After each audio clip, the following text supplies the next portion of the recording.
Hey y'all, hey, it's your girl Amber bringing you another weekly movie talk. And if you already know what it is, then you already know what it is. But if not, you're about to figure it out. Let's get started.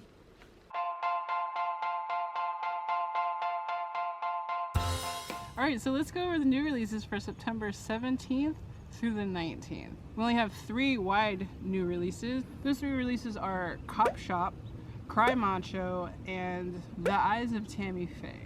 There's a bunch of other limited releases as well, but those are the 3. Well, technically, Cry Macho is both theaters and streaming, so you can see that on HBO Max if you want to. But the other 2, you have to go to the theaters.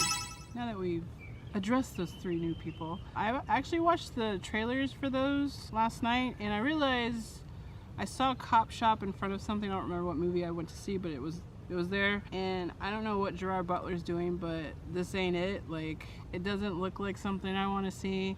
And what's his face from Kingdom needs to stay in Kingdom. Can we get another season of Kingdom, please?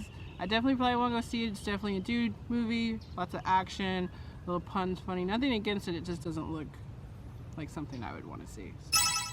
Then you got Cry Macho, which is badass himself, Clint Eastwood, directing himself in this movie, where it looks like it's based off of this old, I guess, rodeo star. I couldn't understand exactly what he was. He got injured back in the day, and now he just kind of chills at home.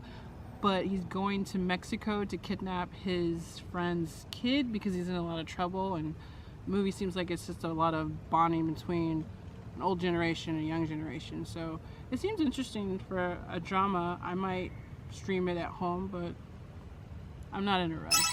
The Eyes of Tammy Faye, on the other hand, I'm screaming Oscar for Jessica Chastain and maybe even Andrew Garfield, because they play Tammy Faye Baker and crap, I forgot what her husband's name is. But anyways, just watch the trailer. You'll see what I'm talking about. It just looks like it's bleeding Oscar, at least nominations, if not winning, especially for Jessica Chastain. I really, really, really want to see this movie. So if any of those 3, I will definitely be going to see this. Just don't know when.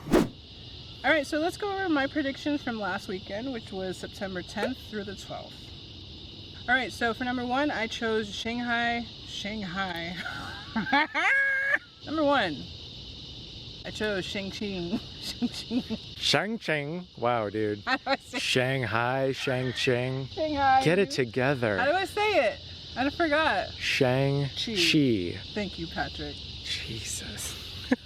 Alright, for number 1, I chose Shang-Chi and the Legend of the Ten Rings. Number 2, I chose Free Guy. Number 3, I chose Jungle Cruise, because I guess I forgot about Candyman. Number 4, I chose Paw Patrol the movie. And number 5, I chose Malignant for my predictions for last weekend. So let's see how good or probably bad that I did. Okay, so let's go over the changes for the top 10 for the weekend of September 10th through the 12th. There's 3 movies we're saying goodbye to for the top 10 that have finally fallen out of the top 10. Again, these are movies that at some point were in the top 5. Starting off with number 16 being The Night House. After 4 weeks in the top 10, it is now below the top 10. It was number 10 the previous weekend. At number 14 this past weekend was Black Widow, which previously was at number 9, and after 10 weeks, it's finally fallen out of the top 10. And at number 12 is The Suicide Squad. After 6 weeks on the charts, it's finally fallen out of the top 10, and it was previously at number 8. Moving on to the rest of the 10, which this week is kind of interesting because a lot of the limited releases actually ended up breaking into the top 10 for its opening weekend, so that's interesting. For example, remember me talking about The Card Counter last week? That was a new release. It actually debuted at number 8 this week, so wow. But moving on to the rest of the 10, at number 10 was Respect, which previously it was at number 7. At number 7 was Don't Breathe 2, which was previously at number 6. At number 6 was Paw Patrol the movie, which was previously at number 5. Before we get to the top 5, if you're having fun with this video, make sure to triple click that like button, share this video with any other movie fans that you know of, and definitely subscribe and tap the bell so that you don't miss out on any other videos I might post up. Alright, so here's the top 5. For those of you that wait for the actual numbers on Monday, instead of those impatient people that check Sunday, I'm like, come on guys, there's still money being made on Sunday. Make sure to check Monday, those are where the real numbers are. So for the top 5 for September 10th through the 12th, number 5 was Jungle Cruise, making $4 million, and it was previously at number 4. At number 4, the movie I forgot for some reason last week, was Candyman. It made $4 million, and it was previously at number 2.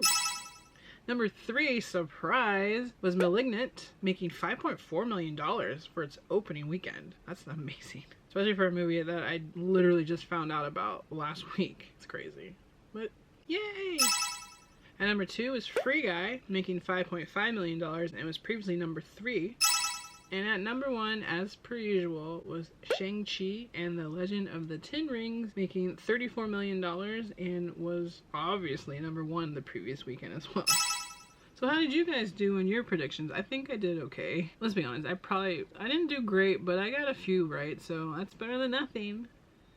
So now for my predictions for September 17th through the 19th, which is this upcoming weekend if you didn't know the dates. We're kind of getting into a pretty interesting time because we've had a lot of movies stay in the top 5 for a long period of time, so you're going to start seeing them just kind of fall off. So for this weekend, I think number 1 is going to be Shang-Chi and the Legend of the Ten Rings. I think number 2 is going to be The Eyes of Tammy Faye, only because I know it's only available in theaters. You can't stream it anywhere, so I feel like it's going to maybe shoot up pretty high. I think number 3 is going to be Cry Macho, just because it's Clint Eastwood. I love Clint Eastwood, but you could also stream it, so that might hurt it a little bit. I think number 4 is going to be Free Guy, because I don't think the world has gotten enough of Ryan Reynolds as a video game character.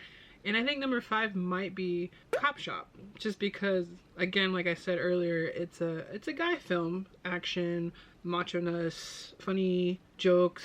I mean, it's got everything that most guys like to see in a movie, so I think it'll do decent. I will probably also be wrong. It might actually get higher, and other ones will probably get lower, but these are my 5. And as always, I will put my predictions down in the comments, so if you want to share yours, just jump down there and share, and we'll compare. That's a wrap for this week's movie talk. If you enjoyed your time with me today, you know what to do. And until next time, be safe, be well, be silly. And as always, tell your mother I said hello. Bye, y'all.